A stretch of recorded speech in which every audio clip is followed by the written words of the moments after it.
Okay, this is review B, numbers 1 through 10. On number 1, you have a limit. Anytime you're evaluating a limit as x approaches some constant, you want to simplify the expression as much as possible. So in this case, the top and the bottom are both factorable. So the top factors to x minus 4x plus 2. It's just an easy trinomial, and you can use the big X.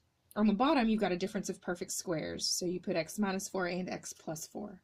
Now what you'll notice is that x minus 4 is a factor on the top and the bottom, so when you divide there, you get 1, and they cancel out. Now you'll use substitution. Plug in 4 to x on the top and the bottom,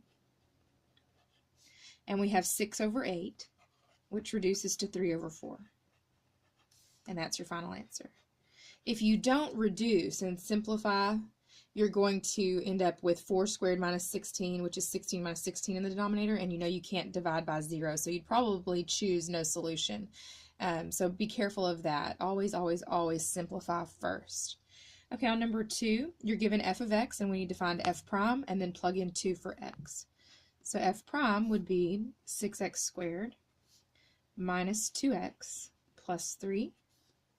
Plug in 2 for x, so we get 6 times 2 squared, which is 6 times 4, or 24, minus 2 times 2, which is 4, plus 3. So 24 minus 4 is 20, plus 3 is 23. Okay, on number 3, we have the integral from 0 to 2 of 3x e to the x squared dx. So let's use u substitution, and u is equal to x squared. du would be 2x dx. Now I'd go ahead and divide by that 2 to make this 1/2 du is equal to x dx. So what you'll see is we can bring this 3 out, and then x dx is 1/2 du, and then we've got e to the u left. Now when you use u substitution, you also need to find u of a and b. So in this case, u of 2 and u of 0.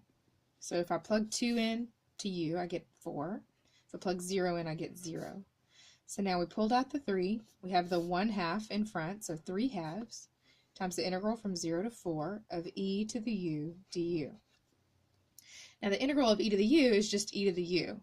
So we really have 3/2 e to the u from 0 to 4. So that's going to be 3/2 e to the 4 minus 3/2 e to the 0. Now anything raised to the 0 power is just 1. So our final answer is 3/2 e to the 4 minus 3/2. Okay, on number 4, we have the equation 2x squared minus 4xy equals 8, and we're given this point, and it says to write the equation of the tangent.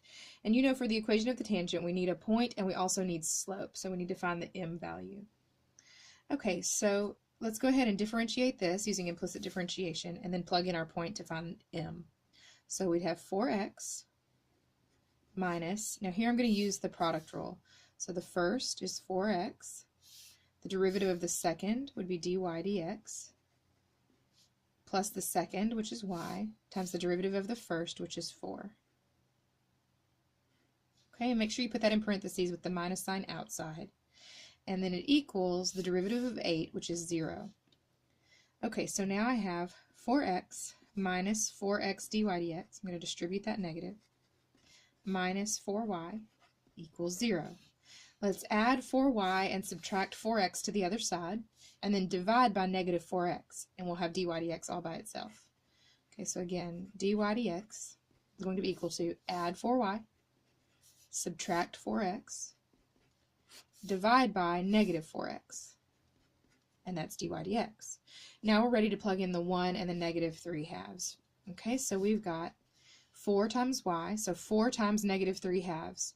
4 times a half, that's going to be 2, times negative 3 is negative 6, minus 4 times 1, which is just 4, over negative 4 times 1, which is negative 4. So I have negative 10 over negative 4, which reduces to negative 5 over 2, over negative 2, which is just positive 5 over 2. Excuse me, a negative over a negative is a positive. So now to write our equation, we have y minus y1, 2 negatives make a positive, is equal to m, which is 5/2, times x minus x1, which is 1. And you can rearrange that and solve for y if you need to. It just depends on the answer choices. Okay, let's look at number 5. If g is the function given by g of x, on what interval is g increasing? So remember, to find increasing and decreasing, you always want to use the derivative. So here we'll need g prime. 3 times a third is 1x squared. 2 times 3/2 is 3x minus 70, and then the derivative of 5 is 0. Okay, so we need to factor this and set it equal to 0 to find our critical values. So let's see. When you factor this, you're going to have x minus 7 and x plus 10. Again, easy trinomial, you can use the big X there. And so x is equal to 7 and negative 10.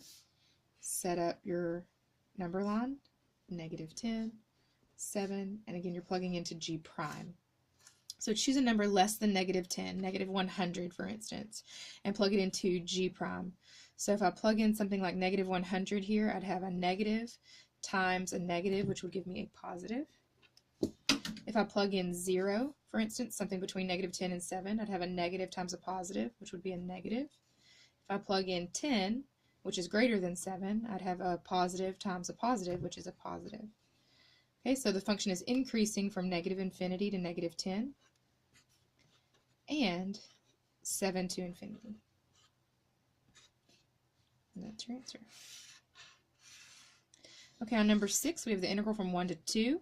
We're going to let u equal 6 minus 2x, and du will be negative 2 dx. So we'd have negative 1/2 du is equal to dx. Okay, now we also need to find u of 2 and u of 1. Okay, so u of 2 would be 6 minus 4, which is 2. U of 1 would be 6 minus 2, which is 4. Now notice that a is larger than b. So what we're going to want to do is flip that by making the integral negative. Well, I already had this negative 1/2 out front, so two negatives make a positive 1/2. The integral from 2 to 4 of 1 over u du. Okay, again, you wanted to flip a and b, so we make it negative. Well, it was already negative because of the 1/2, so it became positive. We changed the sign. Okay, so we have 1/2. The integral of 1 over u is the natural log of u, and we're going from 2 to 4. So we have 1/2, natural log of 4 minus the natural log of 2, and keep that 1/2 in front of both of those. Now here I can make this 1/2 an exponent. So this is ln 4 to the 1/2, or ln square root of 4, which is the same thing as ln 2. And again, I can make this 1/2 an exponent as well, so that becomes root 2. And now the minus can become division, so I really have the natural log of 2 over root 2. And again, it just depends on your answer choices how far you want to condense that. Okay, let's look at the next one. Let f be the function f of x equals 2x cubed minus 3x squared plus 7x minus 1. What's the instantaneous rate of change at x equals 2? This is just a fancy way to ask for f prime of 2. Okay, instantaneous rate of change means find f prime, plug in x. So we'll have 6x squared minus 6x plus 7, and then 0 here, and we plug in 2. Okay, so 6 times 2 squared is 6 times 4 is 24. 6 times 2 is 12. 24 minus 12 is 12, plus 7 is 19. Okay, number 8. You've got a particle moving along a straight line. We've got the velocity shown, and it says the graph intersects the horizontal axis at t equals 0, at q, and at s, and it has horizontal tangents at p, which means that you've got a maximum, and r, which means you have a minimum here. For what values of t is the speed of the particle decreasing? Okay, so something that's we haven't really visited much in class is that speed is decreasing when the velocity and the acceleration have opposite signs. Speed is increasing when the velocity and the acceleration have the same sign. So what we need to do here is analyze where the velocity and the acceleration have opposite signs. Okay, so I'm just going to write that real quick so that you can make a note of it. For speed, which is the absolute value of the velocity, to be decreasing, v of t and a of t must have opposite signs. Okay, so what I want you to notice here is that The velocity is positive right here because it's above the x-axis, but the slope of the velocity, which is the acceleration, is negative. Okay, it's decreasing. So y is positive, but it's decreasing. Here, y is negative, or the velocity is negative, but the slope is positive, it's increasing. So velocity here is positive. Acceleration, which is the slope of the velocity, is negative. Here, velocity is negative because it's below the x-axis. The slope of the velocity, which is the acceleration, is positive. So you have opposing signs, that's where the speed is decreasing. So we would say from P to Q and from R to S. Okay. All right, number 9. It says that you're given a function for what value of x is f not continuous. Okay, you know that x minus 3 would cancel out here. So that means there's a hole at x equals 3. And also x equals -1 would be where the denominator equals 0. So that would be a vertical asymptote. So you've got two discontinuities here at x equals 3 and at x equals -1. So remember to set the bottom equal to 0 to find discontinuities. Okay, let's look at number 10. A particle moves along the x-axis with velocity given by v of t. If the particle is at position x equals -3 at t equals 0, so that's your initial position there, what is the position of the particle at time t equals 3? Okay, so to go from velocity to position or to distance, we need to integrate. But let's keep in mind this initial condition. So let's start with that -3, and we're going to add it to the distance accumulated from 0 to 3 of the velocity function, which is 4t squared minus 3 dt. Okay, so we have -3 plus, and this will be 4t cubed over 3 minus 3t from 0 to 3. Now we need to plug in 3, and then we need to plug in 0, and then subtract.